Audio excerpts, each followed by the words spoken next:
let's watch for the bubonic plague. That one wasn't good for the Jews, you know. We were accused of poisoning the wells. Is it yet 7 of the clock? Okay. Melanie has given me, and we're on the air. Shabbat shalom, everybody. You can clap. We're a studio audience. We're going to get an applause sign soon. Shabbat shalom, everybody. Thank you for coming. Just to remind you, we will be here for the next 3 weeks. This week, next 2 weeks. Bruce Hillenberg will be speaking next week.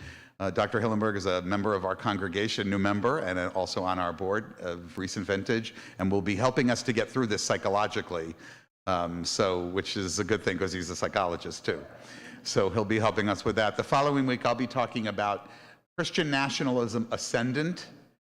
I was going through an old sermon I gave about what is Christian nationalism, and it ended with, oh, I don't think it's going to really be a big problem. We'll be good. And then things happened.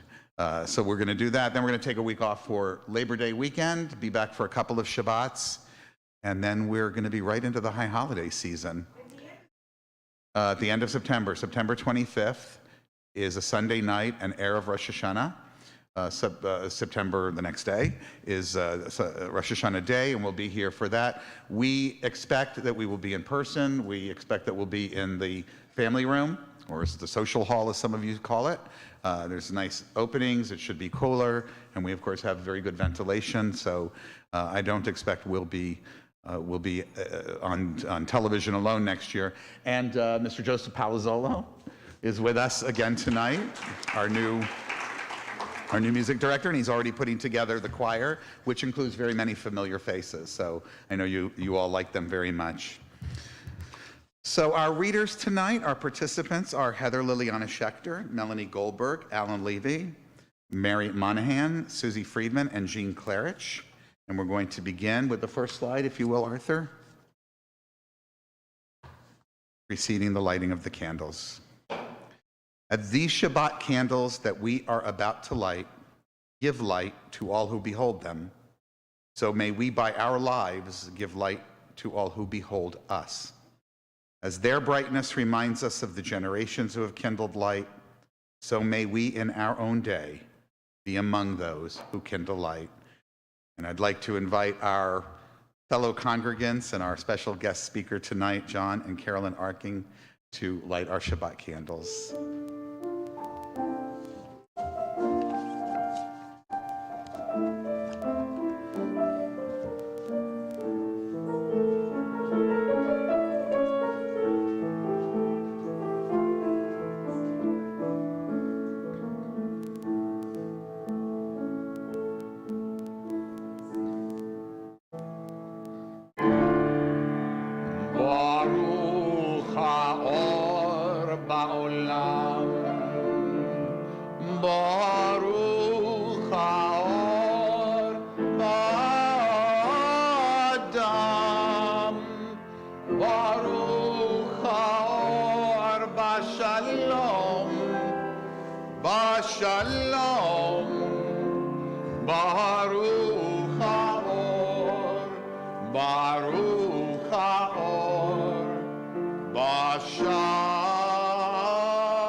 Let us endeavor to find still moments, quiet spaces within to refresh ourselves, moments without ceaseless questions or inner debates, when we meditate only on goodness.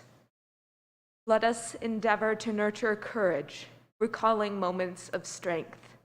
Let us remember days of fortitude and the power that we found. Let us endeavor to turn to light, to feel the warmth of a loving touch, our faces and fingers outstretched, alive, alive to each other.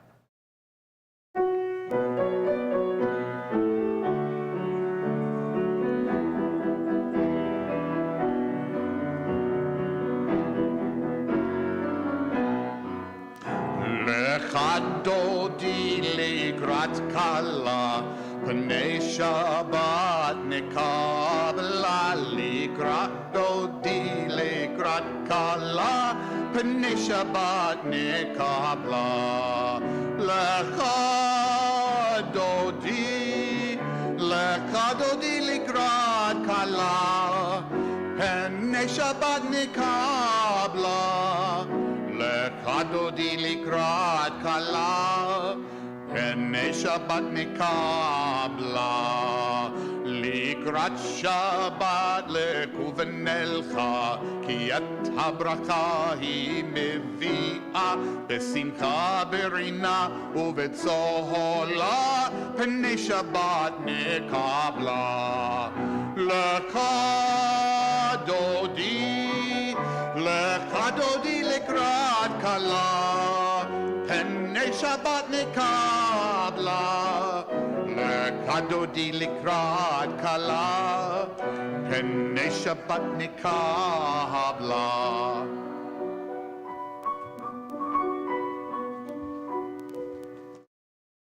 May all who walk the paths of righteousness, who work for the good of humanity and bear the burdens of others, and who give bread to the hungry, who clothe the naked and take the friendless into their homes, see the work of their hands endure, and may the seed they sow bring abundant harvest.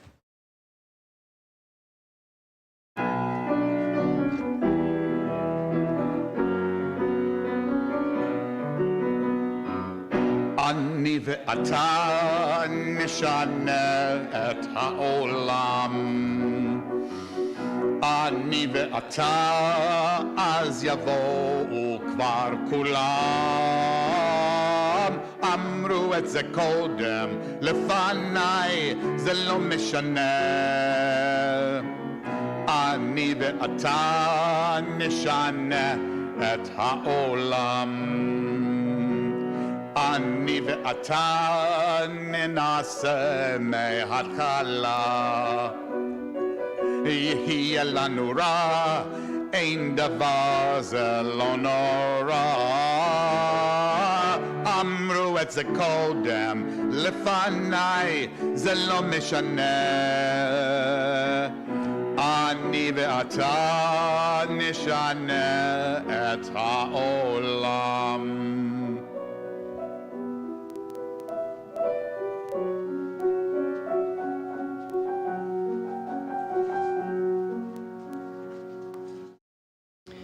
Neil deGrasse Tyson wrote, "We are all connected to each other biologically, to the earth chemically, to the rest of the universe atomically. There's as many atoms in a single molecule of your DNA as there are stars in the typical galaxy. We are, each of us, a little universe." Carl Sagan put it this way, "Cosmos is within us. We are made of star stuff. We are a way for the cosmos to know itself."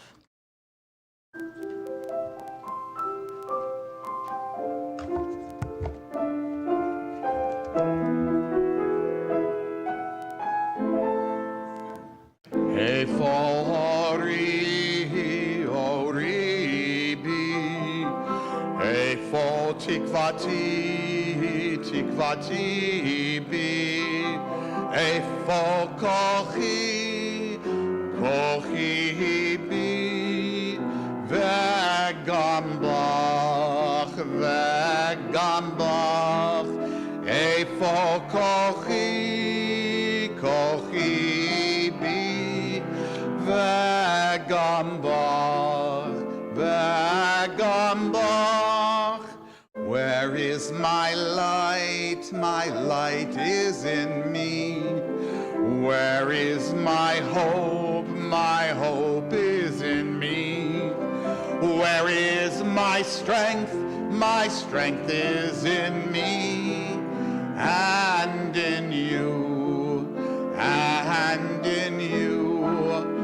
Where is my strength? My strength is in me.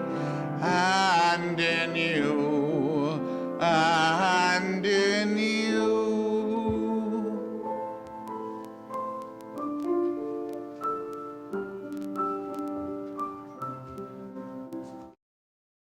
We live in two worlds, the one that is and the one that might be.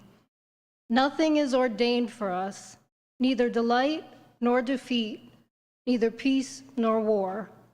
Life flows, and we must freely choose.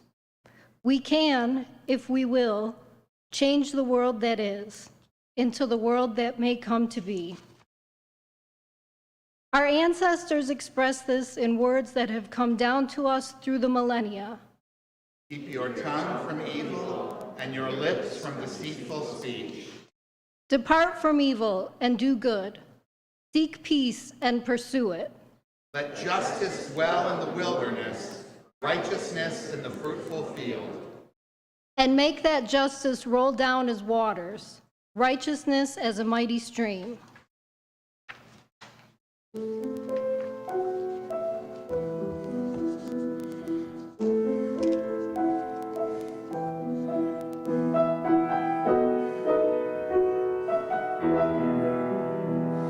Mi aish hekafetz chayim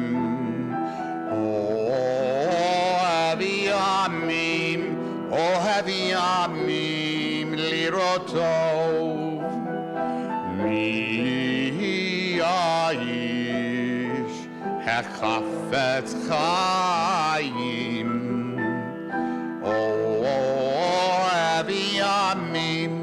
Ohev yamim lirotov Netzor leshon chameira Usvatecha midaber mirma Sur meira v'asei tov Ovi shalom v'rodvehu Netzor leshon chameira Usvatecha midaber mirma Sur meira v'asei tov Bakesh shalom v'rodvehu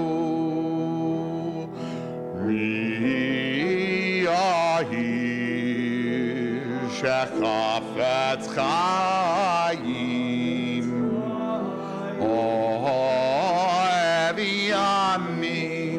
Ohev yamim lirotov.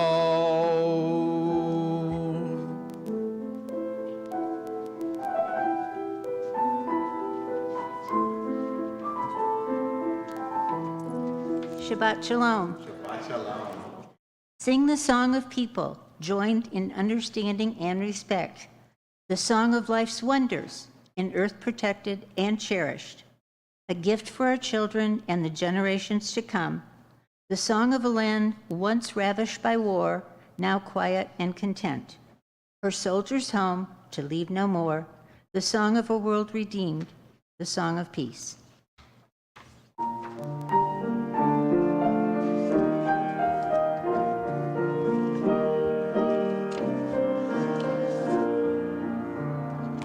Na'aseh shalom, shalom ba'olam. Na'aseh shalom aleinu ve'al kol ha'olam ve'imru shalom. Na'aseh shalom Aleinu v'al kol ha'olam ve'imru shalom. Na'aseh shalom, shalom ba'olam. Na'aseh shalom aleinu v'al kol ha'olam ve'imru shalom. In this community, where we find strength and common purpose, we turn our minds and hearts toward all those who need our love and support, those who are ill, those who suffer pain of the body or spirit, those who are lonely, and those who have been wronged. Tonight, we extend our well wishes to Joe Gaydon, Ruthie Goldman, Max Larkin, Saul Foreman, Deborah Luria, and Rabbi Peter Schweitzer. If there's someone whose name you'd like to add to that list, we can do that as we go across the room. Please feel free to share. Yes, Sandra. Anybody on this side here? Anyone else on this side? We miss anyone? May all who suffer know that they are not alone. May they be healed quickly. May they experience a refuah shlema, complete recovery, the renewal of their bodies and renewal of their spirits.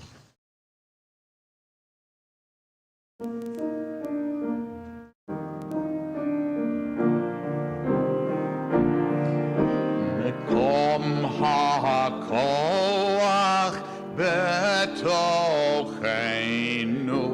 mekorot ha'bracha michevroteinu. May the source of strength that dwells so deep within us help us find the courage to make our lives a blessing, and let us say, Shalom. Mekom ha'koach betocheinu, mekorot ha'bracha michevroteinu. May those in need of healing know refuah shlema, the renewal of body, the renewal of spirit, and let us say, Shalom.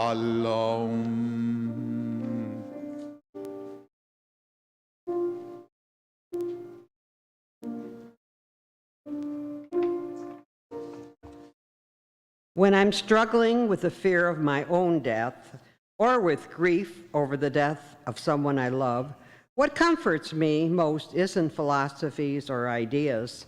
It's the presence of someone who loves me, just sitting with me silently, letting me feel what I have to feel, not trying to fix it or make it go away, but simply being with me while I feel it. It's the presence of someone who loves me, letting me know that I'm not alone. And by their presence, being part of the foundation I can come back to when the feelings pass. Our thoughts turn to those who are no longer with us, our own loved ones, those whom our friends and neighbors have lost, the martyrs of our people whose graves are unmarked, and those of every people and nation whose lives have been a blessing to humanity. As we remember them, we meditate on the meaning of love and loss, of life and death. We recall now our loved ones whom death has recently taken from us, those who died at this season in years past, and those whom we have taken into our hearts with our own. Tonight, we continue to mourn the death of our congregant and friend Enid Grauer, and we observe the yard sites of Jackie Bieber Grecken, Lawrence Dennis Castleman, Sophie Gerendacey, Irving Goldman, Lonnie Jones, Erwin Lappin, Sam Liederman, Beverly Levy, Anna Pritz, and Samuel G. Walker. If there's someone whom you're thinking tonight whose name you'd like to have remembered, please, as we go around the room, Melanie. Anybody else on this side? Over here? Thank you. May the memories of these people provide us with a sense of comfort as we go through life in their absence. Please rise if you can do so comfortably as we recite together our humanistic interpretation of Kaddish. Together, Nit Gadal v'nit Kadash beruach ha'adam. Let us dignify and ennoble all people in the spirit of our shared humanity. Let us acclaim the preciousness of life. Let us show gratitude for life by approaching it with reverence. Let us embrace the whole world, even as we wrestle with its parts. Let us each in our own way take up our share in serving the world and seeking truth. May our commitment to life help us to strengthen healing of spirit and peace of mind. May justice and peace permeate and comfort the house of Israel and all those who dwell on earth. And let us say, Ken Yehi, may it be so. Please be seated. So tonight we are very privileged to hear, I think this is the first public presentation about your story, or am I mistaken? Huh? Other than the media, but this is from the journalist's mouth.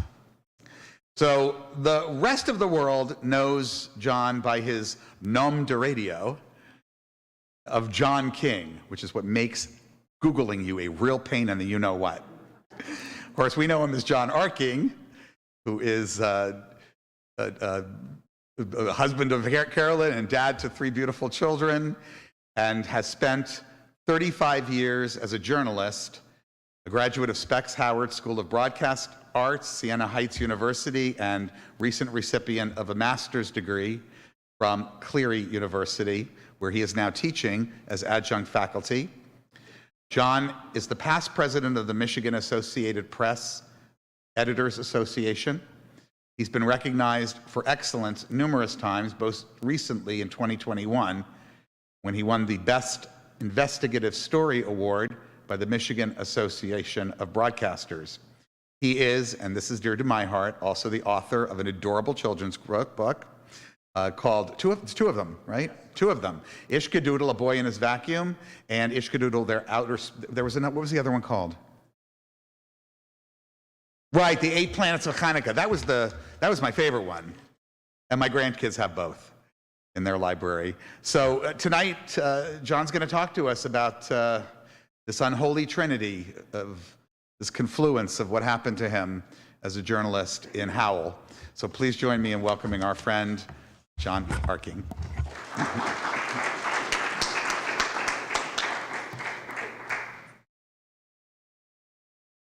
Well, Shabbat Shalom. Okay, yes. Well, it's quite a feat of spycraft to change my name to John King from John ARKING, living a secret life. By the way, my name was changed, my radio name was changed to John King. The first station I worked at, which I'm going to talk about in a second, the owner said, John ARKING, it sounds like your middle initial is R. You're John King. 35 years later. There you go. First of all, I think the story I'm going to be telling tonight, I think it's an interesting story. I mean, to me, it's interesting, of course, because it happened to me. But I think it has broader implications, and I think there's, unfortunately, echoes of this we're seeing elsewhere. So I want to begin with a quote.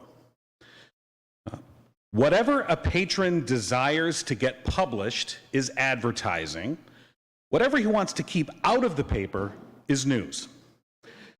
Now, this quote's been attributed through the years to people like George Orwell, William Randolph Hearst, Katharine Graham, but its first known usage was actually from a little framed placard that sat on the desk of a newspaperman named L.E. Edwardson in 1918.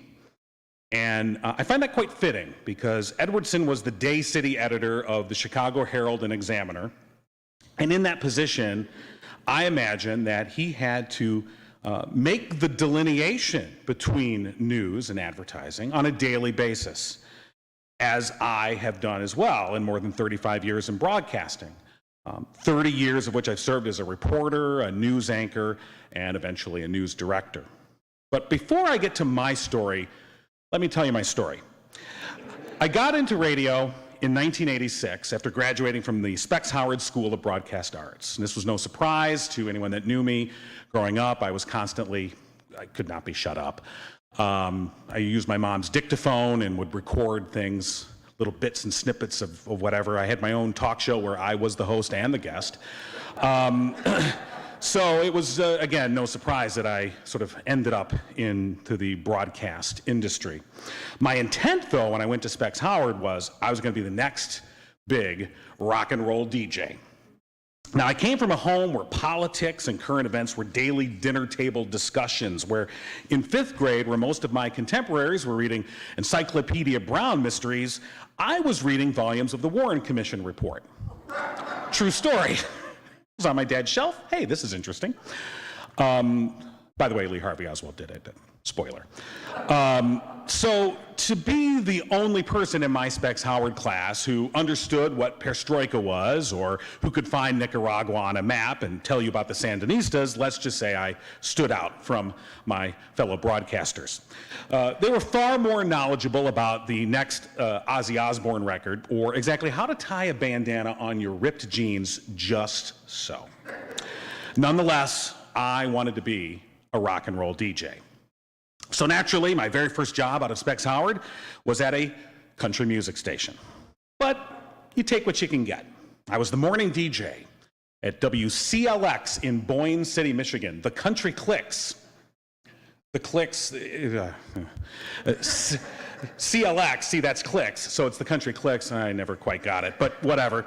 Anyway, I was the morning DJ, and I got to play all the latest hits from Hank Williams or Conway Twitty. But I also was supposed to do a newscast at the top of each hour. Now, the station's owner, who at the time was far too cheap to pay for an AP Newswire, had the idea of gathering news with simply clipping articles, literally taking scissors, cutting articles out of a newspaper, which, remember newspapers, right? And then with a pen, rearranging a few words in the lead sentence. And then from there, you could just read it verbatim because you changed it, so it's yours now. In my mind, that just wasn't right. It just didn't seem right to do that. And so I began to rewrite the entire article using a typewriter, and eventually I started coming in an hour early to make sure I could retype these stories, rewrite these stories and type them up, because I felt like that's the least I could do. My boss made it clear I was not going to get paid for that extra hour. So that was my introduction to radio news. And I quickly realized I was far better at writing and reading news than spinning records. And in the course of rewriting articles that I didn't report on, I was just taking what somebody else had, the information that they had gathered, and just rewriting it in a different, style, putting it together. But in the course of doing that, I began to say, well, why? Okay, yes, you've given me this piece of information, but I'm curious why this happened. And that sort of stuck with me, and I began to take that more seriously. So as my career progressed and I worked my way across the state, I was doing news at stations in Monroe or St. Joseph, and I eventually landed at WWJ in Detroit, where I established myself as a broadcast journalist. And that's a key point that I want to make. Reporters, by the very title, report what happened. And that's very, very important. Journalists, though, in my opinion, that's a step further to tell you why it happened. And as I discovered, as Ellie Edwardson surely understood at the Chicago Herald and Examiner, it's that extra step where the conflict arises. Explaining why something happened is where you run into the pushback. So as much as I'd love to tell you more year-by-year accounting of my resume, we're going to jump ahead to, as Paul Harvey would say, the rest of the story. Now, when I came to Howell in 2002 to work at the radio station as its news director, I was fully aware that it was a conservative community. The ownership at that time, however, understood news was news. Political viewpoints were irrelevant to providing facts for the listening audience. So for all the years that I worked there, as the news director, I endeavored greatly to simply report the news, where appropriate, providing context as to the how and why of the story itself. Now, over the years, I was able to create a lengthy list of contacts in the community. These are people who came to trust me that what my news department and I were reporting was accurate. It did not matter whether they were Republican and I was a Democrat, or they were conservatives and I was a progressive, because my standing orders were always report the news accurately and fairly, and to provide all sides an opportunity to express their positions. And that idea works fine when one is reporting about the latest sewer project. But the both sides' point of view falls apart when one is reporting on issues like racial or sex or gender discrimination. And those issues began to creep into our coverage more often right around the time of President Obama's election in 2008. And it intensified in the rise of the Tea Party 2 years later in 2010, where overtly racist imagery and rhetoric began to become more commonplace in GOP politics, and especially in Livingston County. Now, we're going to move ahead a bit quicker more. So this all came to a head in July, my situation, in July of last year. The Howell Parks and Recreation Department, responsible for the annual Howell Melon Festival, organized a drag queen bingo fundraiser to benefit the Livingston County Diversity Council. Simple enough, right? We've had drag queen bingo here at the temple. We've enjoyed it. We loved it. Great time. Lots of fun. Seems like a great idea. Now, I happen to be a member of the Diversity Council, and I had been for several years, and more recently I had joined its board of directors. Let's put a pin in that because that's going to come back and play an important role a little bit later. So, despite the fact that the fundraiser was set to be held in the evening in a beer tent at 9 p.m. for adults only, the head of the Livingston County Republican Party, Megan Reckling, saw a grand pearl-clutching opportunity and was not going to let that go to waste. So she posted on social media that she was disappointed that the family-friendly event was, by the way, a beer tent, was being sexualized, and called on all good upstanding citizens to oppose that event. And they did. Attending city council meetings and Parks and Rec board meetings to register their dismay at the attempt to allow these, and please pardon my language, but I am quoting from the battalion of bigots that Ms. Reckling had called forth here, quote, "these faggots to come and groom our children."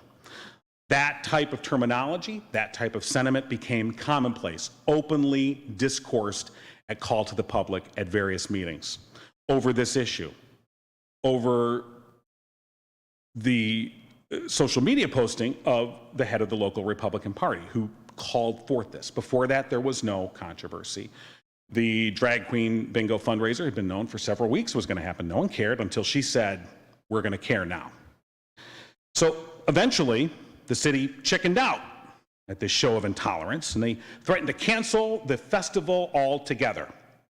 That alarmed local business owners who'd been hoping to financially recover from the pandemic shutdown. So, having reported on these concerns, reported on the city council's, backing out, the concerns of local business owners, that, they were going to be losing revenue that they greatly needed and did not understand why this was becoming an issue. I could spend another 3 or 4 hours going into the reputation of the Howell area and its past history, but we'll save that for another lecture. It goes without saying, I can see many of you nodding your heads, it precedes itself. So I invited Ms. Reckling to join us on the radio and explain her position to the business owners directly. That's what we're about. We're a community radio station. We're gonna attack this issue head on. We're gonna come right at it and we're gonna talk about it. These business owners have a problem with the controversy you've generated. She has generated this controversy, says it's a moral outrage, so let's talk about this. Anticipating a receptive audience, she was rudely awakened when they directed their ire at her live on the radio, noting that no one had a problem with drag queen bingo until she did, and that they were now facing a loss of business. She was also not happy that I asked her to directly explain how children would be harmed at an adults-only event held at 9 p.m. in a beer tent. Now, her lack of a coherent answer did not really sit well with the business owners, who saw, as did many others, this was a cynical political ploy designed to gin up the base. And although the fundraiser was eventually canceled, it was clear that Reckling was not happy with how she had been portrayed. So there's the politics angle that was advertised in the title of tonight's talk. Let's pivot to religion. Who's ever heard of Moms for Liberty? Yes, a wonderful, yes, I know you have. A wonderful, wonderful group, and by wonderful I mean horrible. Moms for Liberty is, and I know this seems to be the term du jour, but it applies, is a Christo-fascist group with dark money ties to MAGA Republican operatives. started in Florida because where else? It gained prominence in its vehement opposition to any kind of honest teaching of American history, especially around the issue of slavery during the summer of 2020, during the George Floyd social justice protests. This is when it began to gain steam and gain ground. It instead sought to teach a Bible-based curriculum or infuse the Bible-based curriculum into public education. And when the pandemic hit, they turned full force into opposing masks, contact tracing, and vaccines, with, again, a religious viewpoint animating their actions. Chapters sprang up across the country and in Livingston County, where I worked. The Moms for Liberty chapter became highly active at local school board meetings, trying to stymie any and all attempts to control the virus. School boards wanted to put in mask mandates for students. Moms for Liberty were there to say this is a violation of all we hold dear. They wanted to do contact tracing. This is a big brother, big state that is following us. How dare you? They became, again, very active, very vocal, vociferously against any attempt to try and protect children, much less the teachers. So as I reported their actions and routinely called out their medical misinformation, I quickly fell into their sights. Cries of fake news became commonplace online and elsewhere. And fake news itself is an interesting concept. Of course, fake news doesn't mean the news that you're saying is fake. It just means I really wish you would stop saying that, is really what that has come to mean. And so that then sets us up to complete our Holy Trinity, and that is business. So in October of last year, President Biden came to Howell. He was there to rally support for his Build Back Better plan. There was an engineering center located there, and he was going to come and talk about why the Build Back Better plan would bring jobs and would infuse communities like Howell with much needed stimulus. Pretty big deal for a sitting president to come to any small town. Well, Megan Reckling, remember Megan? Well, she thought so too. And again, she was not going to let a political opportunity pass her by. So she organized a Stop the Spending rally to greet the president's motorcade as it came through a busy intersection. I signed one of my reporters to cover the president's remarks. I covered the protest rally. And I want to just read you a portion of the story that I wrote about that rally. Quote, hundreds of Donald Trump supporters lined all four corners of an intersection in Howell in anticipation of President Biden's visit to the area Tuesday afternoon. Amid signs that said China Joe must go and Biden is a traitor was at least one Confederate flag and dozens of F Biden flags, and they said more than F, hoisted from the protesters on all four corners of M59 and Michigan Avenue, while multiple pickup trucks hoisted various pro-Trump and anti-Biden flags, continually rolling through the intersection, blaring their horns. A video posted to TikTok shows the president's motorcade coming through the intersection as protesters stand on the side of the roadway and are later told by police to clear the street. A young boy featured in the video is heard to ask where President Biden will be getting out of his vehicle, quote, so I can shoot him. While there was a contingent of Biden supporters, they were vastly outnumbered and recorded at least 2 interactions in which they were angrily confronted by protesters. One of them, Pamela Meng, said she was, quote, surrounded multiple times by large groups of men, several of whom spit at her while blowing marijuana smoke in her face and calling her the C word.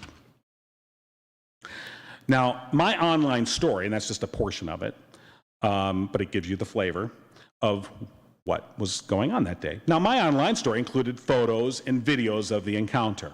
And certainly, everyone there had a right to do all of that. As repugnant, maybe not personally assault that person's personal space, but say whatever you want, for sure, no doubt about it.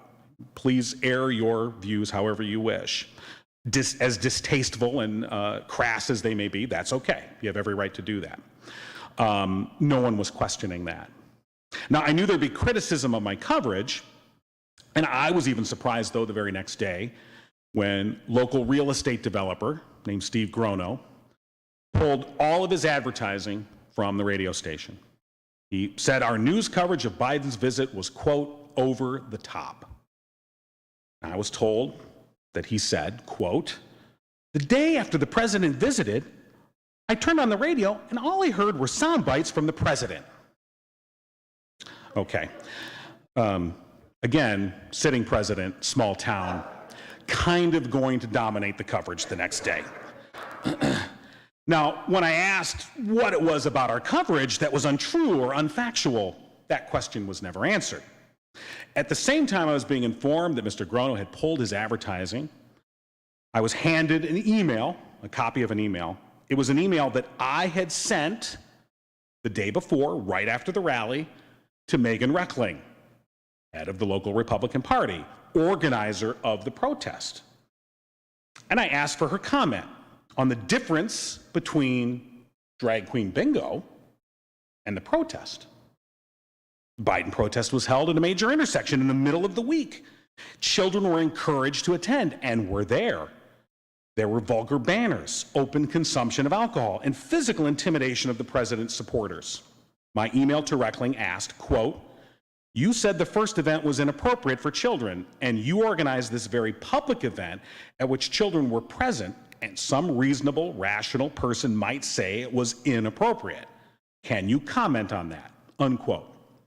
That was the gist of the entire email.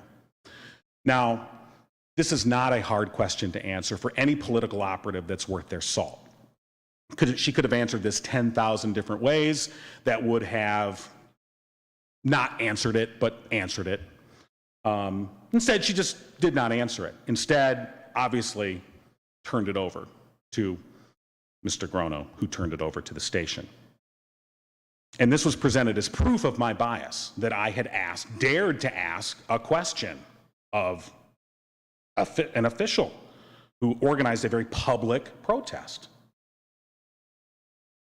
And again, this is the same day that Mr. Grono pulled all his advertising from the radio station, so I'll let you draw your own conclusions. Now, right around the same time, in fact, beginning the very next day, the station began to receive some very interesting emails and media posts that targeted me and our advertisers. So remember I said put that pin in my Diversity Council membership? Let's pull that out. Let's take a look at this first picture. So in March of 2021, or let's go back if you could. Thank you. Thank you. So in March of 2021, I, along with other community leaders, took part in a trans awareness campaign for the Livingston County Diversity Council. Various members of the council read from the book, I Am Jazz. It's a children's book about a trans child. I participated along with local teachers, school principals, Congresswoman Alyssa Slotkin, and others. Now, I've been a lifelong ally of the LGBTQ+ community, and for me, though, this was personal. My son Ari had only recently come out as trans. So my unequivocal support for the LGBTQ+ community had featured prominently on my social media, especially in the last few years. You see, that's one of those issues where there are no two sides. To say that I can't be a good journalist and not openly condemn bigotry is utter nonsense. Regardless, the awareness campaign was greeted with a polite, "That's nice," and then promptly forgotten.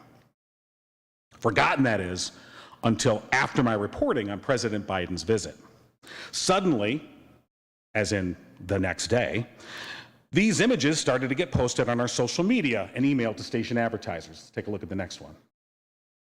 So they've taken a picture of me, picture of Congresswoman Slotkin, targeting our kids with, by the way, I believe this is a new word, transgenderism. I'm not quite sure that's real or not, but either way, forcing boys and girls' locker rooms, showers, and bathrooms in our schools. So a very offensive image. Let's take a look at the next one. This one went even farther, making sure to collect images of our direct advertisers. Same message, same pictures. Now they've added in, if you see in the center there, you can see they've added in the logo of the Livingston County Democratic Party, who had nothing to do with anything, and the same message along the way. Now, at the time, those were anonymous. I wasn't quite sure where they were coming from. And they were being posted all over the station's social media. They were being emailed to advertisers, and that was creating quite a lot of pressure. But I soon realized, with being an investigative reporter, did a little investigating and found out that they were the work of a man named Larry Parsons. Let's take a look at the next one. All right. So if you look at the very top, and I know it's small writing, and I apologize, but this is a screenshot of a Facebook post from the Livingston County Republican Party, posted by Larry Parsons. And this that's tick off WHMI's fake news man, John King, from Mike Detmer. Now, Larry Parsons was the campaign manager for ultra-right-wing MAGA Republican Mike Detmer. Who is Mike Detmer, you ask? Well, he was running for state senate. He was someone who supported the white nationalist Proud Boys domestic terror group. He made headlines earlier this year when he suggested Trump supporters should bring their guns to the polls if they didn't like the results. Let's take a look at the next one. This is a post from Mr. Parsons. I'm a sick puppy, scumbag. Going on, talking about everything I've done.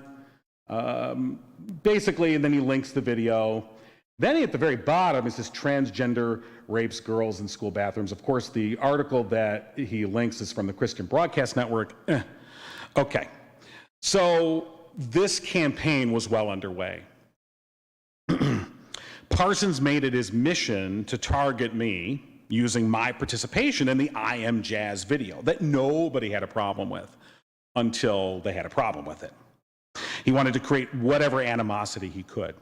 And it succeeded, including what I like to call a casual death threat. Let's look at the next one. Now, these are responses to that post we just saw. And if you look, you can see makes me sick, nasty person, and all the way at the bottom, rope is reusable and biodegradable. This is a typical message that journalists get. It's not the first one I've received. And believe me, this type of intimidation tactic goes on all the time. And I call it a casual death threat because did I really fear for my life for Mr. Solikowski? No, not really. But nonetheless, this is setting up a pattern. This is pushing a narrative. And it is creating a very hostile atmosphere with the intent to intimidate. Now, Livingston County Moms for Liberty, they did not want to be left out. Jennifer Smith is the president of this group. Jennifer Smith also made headlines. You might have seen them. She basically threatened to, quote, take out school board members if they dared approve of a mask mandate in the Brighton area schools. She took, and her group took great exception to my continued coverage of their antics as they showed up at school board meetings and continued to push medical misinformation. So I came into the crosshairs. And she made sure that my legal name, Jonathan ARKING, was made public, whereas everyone in Livingston County knew me by my radio name, John King, a not so subtle, we know who you are.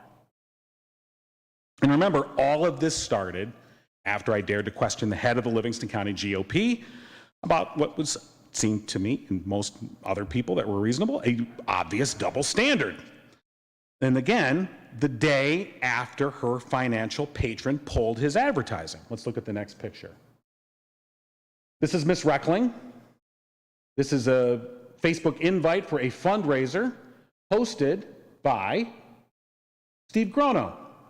Afternoon reception at the home of Patty and Steve Grono. Steve Grono is a deep pocket political supporter of Miss Reckling and the Republican Party in Livingston County. It doesn't take much to see this as a coordinated campaign to kill the messenger. That's essentially what the job was to do. And they were successful in doing that. My position was no longer tenable, and my time at the radio station came to an end. And just to be clear, the same day I left, they expressed their satisfaction at a job well done. Let's take a look at our final picture here. So this is Mr. Detmer, his page. You can see the article posted with Mr. Parsons posted, there was a story run by a Lansing TV station about, me and my morning show host were leaving. Hey, kudos to Livingston County Moms for Liberty and Livingston United, aka Livingston Grassroots. Great work, great work. Job well done. But let's not forget, I certainly can't, the personal toll. As all of this was playing out on social media, in full view of my 13-year-old son, who was struggling at that time with exactly who he is and what that means, he also had to see his father demonized publicly and then lose his job after supporting the trans community, as if being 13 is not hard enough. And that's the thing. These people don't care. They don't consider members of the LGBTQ community to be full and equal citizens. Their bigotry animates everything they do and every policy they propose. So what is the value of telling this story? I think first, it's a warning. Fascism is on the march in this country. If you're not aware of that, if you think that's an overstatement, I think it's time to wake up. Fascism, defined as a far-right, authoritarian, ultra-nationalist political ideology characterized by a dictatorial leader, forcible suppression of opposition, belief in a natural social hierarchy, and a subordination of individual interests for the good of the nation or race. When politics, business, and religion combine, this unholy trinity, they conspire to destroy democracy. Having a free and fair media is essential to the health of a republic, and it strikes at the very heart of this attempt. That's why they have to demonize, derail, and otherwise sideline the media. So the idea of fake news, what begins as just, oh, that's fake news, again, it echoes onwards. It becomes a echo chamber where it just becomes, by repetition, people start to take it in, and it's easy to just dismiss something as fake news. So that's why I've come to the firm conclusion we have to move away from an advertiser-based model of journalism. That construct worked well in the mid-20th century. It really can no longer provide us with an unimpeded and unbiased news coverage that any healthy democracy has to have, not only to thrive, but to survive. So with that in mind, we have to look, I think, towards a nonprofit model of journalism to sustain us as we go forward. We simply can no longer allow business interests to dictate how and what we are allowed to know about the country and the society that we live in. Simply put, business interests, corporate interests particularly, and the interests of democracy are not aligned. I often hear the phrase, the media, when one is referring to the various news outlets, any news outlet, the media this, the media that. I think we need to be more exact and say the corporate media. If we're going to do as a grouping, let's group it that way. That's where the increasing frustration comes from. There are some tremendously valuable journalistic outlets available to us. In fact, I would say there's probably never been a greater ability to access quality journalism than there is now. Unfortunately, the ability of corporate media to dictate the terms of competition has created an unequal playing field. In Michigan, there are nonprofit news outlets like Bridge, Michigan, or Michigan Advance, where I now work as a freelance, that do an excellent job of reporting the who, what, when, where, and most importantly, the why of what is happening. NPR also does a great job. I do have concerns, though, about the increasing dependence of corporate donors on NPR. And I think that what we are running into in the media sphere that we live in now, and my story, I think, ties into this in a small way, again, looking at a bigger picture, stepping backwards and looking, in that you have the problem of one of the two major political parties in this country has been co-opted fully and thoroughly by enemies of democracy, by those who disdain democracy. And the corporate media is very wary of calling that out on a daily basis because it makes them seem to be partisan, when in fact they are pointing out what is happening right now. So when you look at the type of journalism that's out there, the way we access our news right now, I think about outlets like, say, the New York Times or the Washington Post, which have a paywall, they've moved away from an advertising-based model. They still derive some advertising, obviously online and elsewhere. I'm not saying that that's not where they get money. But they get a large portion of their money now from paid advertising. That was not the case before. For most print publications prior, their money mostly came from advertisers who put advertisements in the publications themselves. Obviously, the internet disrupted that, and this has changed. So as we look towards the future of journalism, we have to look towards those outlets who have at least made an attempt to minimize the influence of advertising, of corporate advertising, on news content, and those who, I think better yet, have just said, we're going to move away from that. We're just not going to have that be our source of funding. So that's really what I have to say. I tried to think of some grandiloquent ending to all this. I would say there is a happy ending. Despite the efforts of Moms for Liberty and Megan Reckling and Steve Grono and all the rest, almost as soon as this happened, I was contacted by Michigan Advance, a great publication, not just because I work there, but they reached out and said, we value your efforts. We would like you to come work for us as a freelance. And I have been ever since. And the best part of this is the happy ending for me, is part of what I do is I cover what's going on in Livingston County. And so some of the funnest emails I've gotten to send are to people who thought they were rid of me, they are not. And so, in a sense, I think it does take the persistence and the ability to try and look past these efforts at controlling the narrative, and for us to be very vocal in making sure that that we are able to learn freely and fairly about what is going on in our country. So, thank you very much.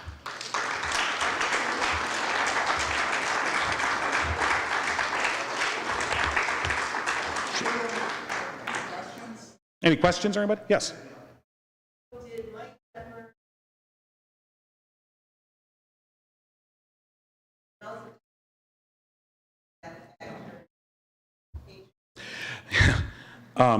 Isn't it always? Yeah, so again, thank you. You know what? Again, more good news. Megan Reckling, who was the head of the local county, Livingston County Republican Party. However, she, by the way, I also should mention, she's also the chief of staff for State Senator Lana Tice. If anybody is aware who State Senator Lana Tice is, she is the one who, let me reverse engineer this question. Who is aware of State Senator Mallory McMorrow? Thank you. What Mallory McMorrow was responding to was the nonsense that Senator Tice tried to pull on her, okay? Megan Reckling is her chief of staff. Now, Megan Reckling tried to run for the Livingston County Board of Commissioners and lost. That's a shame. As Mike Detmer, he was running to defeat Lana Tice. Anybody that knows Lana Tice, he was running to the right of Lana Tice, and as I said, that's like running to the right of Genghis Khan. But incumbency and big money advantage, she was able to defeat him. So, yes, he lost as well in the primary, although we'll hear more from him. As part of your second question, did my Jewishness play into it? There was no, my feeling is yes, it did. I don't have any, there's no evidence of it. No one said, hey, he's a Jew, openly. But yeah, I certainly would say, and I certainly, again, my social media, I'm very open with who I am and what I do, and my feelings about things. So yeah, it's hard to say for sure, but yeah, I'm sure that was part of it. Yeah.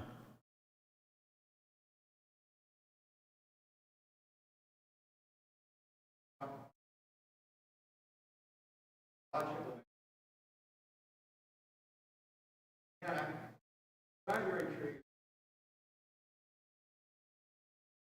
You were a directly.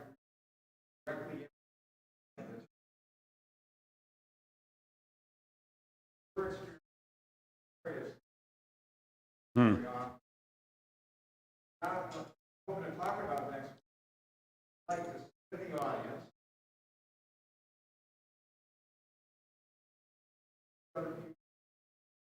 What the experience, audience,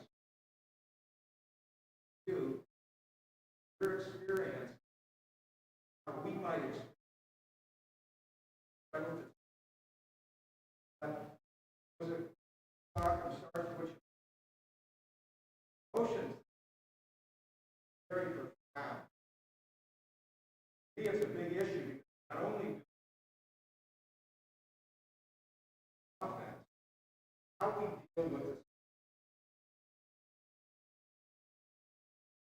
Thank you.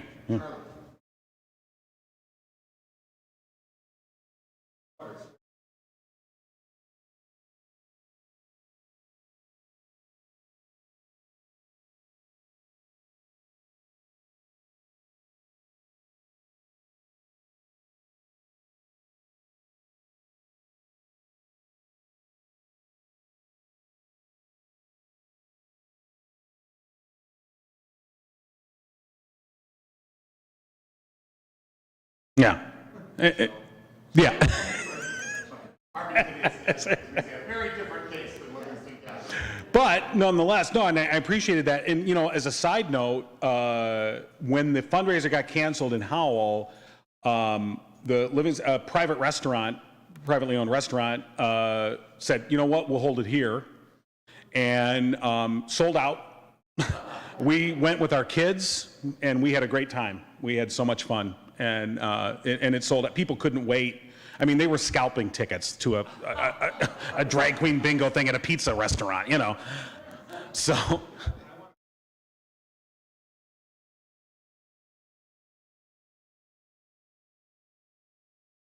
Yeah, no, and well, she's from this congregation. I would expect nothing less. And she's your daughter. Marty, speak loud.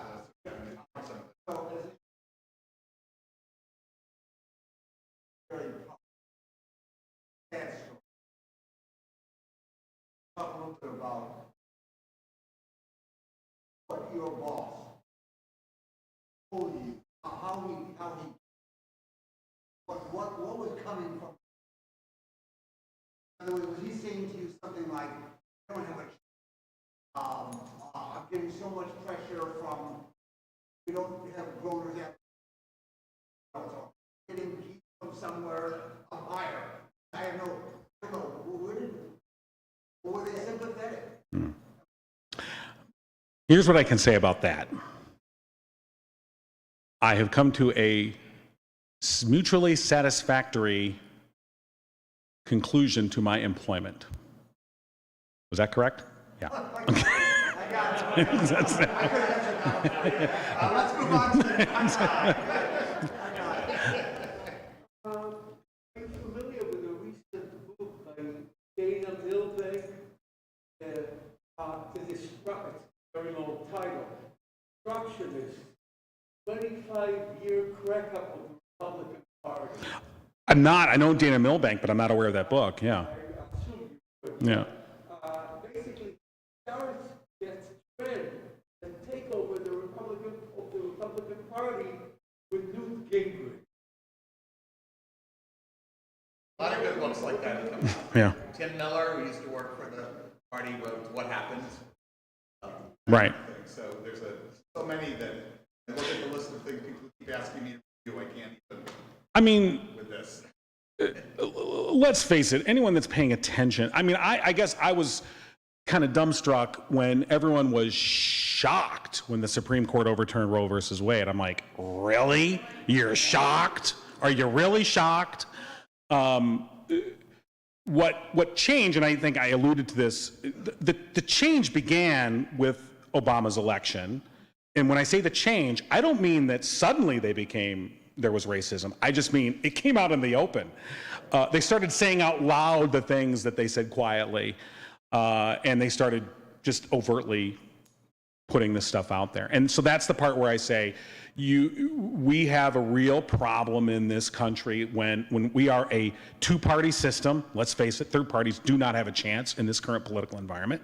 So we're a two-party system, and one of the two parties, 50% of the electoral polity of our country, is completely disdainful of democracy. This is a big problem. Media does not help. When they are, corporate media, I caught myself, does not help when they become an accomplice to this by perpetrating the false narrative that these two parties are essentially the same. They are not. And, now many people who hear this go, oh, well, clearly he's biased. Yes, I am biased in favor of the truth. I am biased in favor of democracy. I am biased in favor of civil rights. I am biased in favor of, you name it, of these things that they are adamantly opposed to. So this is where I think, this has been going on, like you said, from Newt Gingrich. And frankly, I think if you really wanted to you could go even a little bit further back. But yeah, I would say Newt Gingrich certainly is where it begins to roll. And this is where we need a media that is willing to call this out. We have to have that. Arthur. Yes.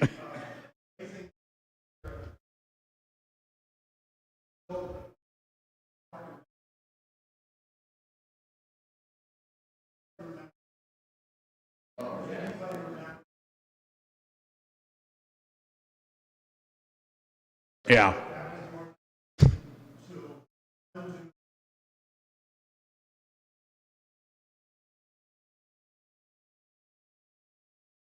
And what phrase did she use over and over? Grooming. That was a phrase that was often used against the gay community, that they were grooming children. And now we see it applied to, well, the entire LGBTQ plus spectrum, but specifically to trans right now. So yeah, I mean, this is an old playbook that is often retouched up and put back out there. Thank you so much. Oh, thank you.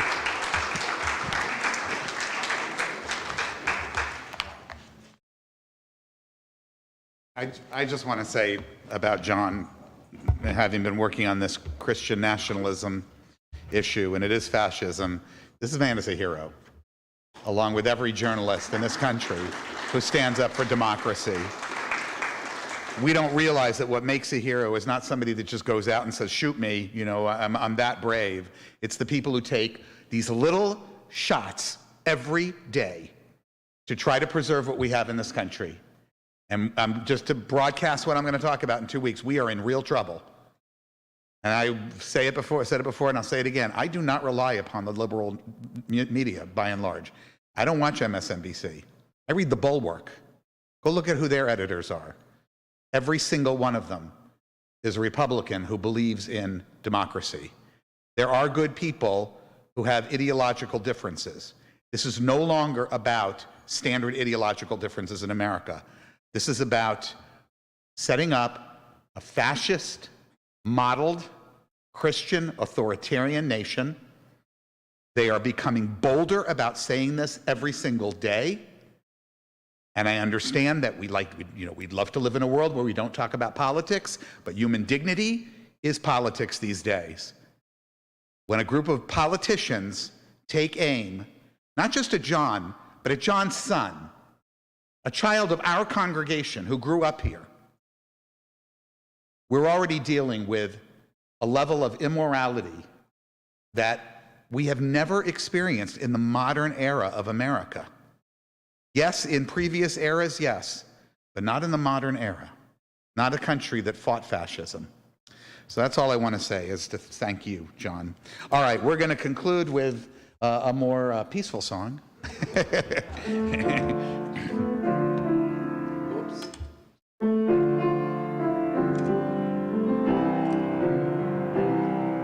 May we know peace as we go on our way.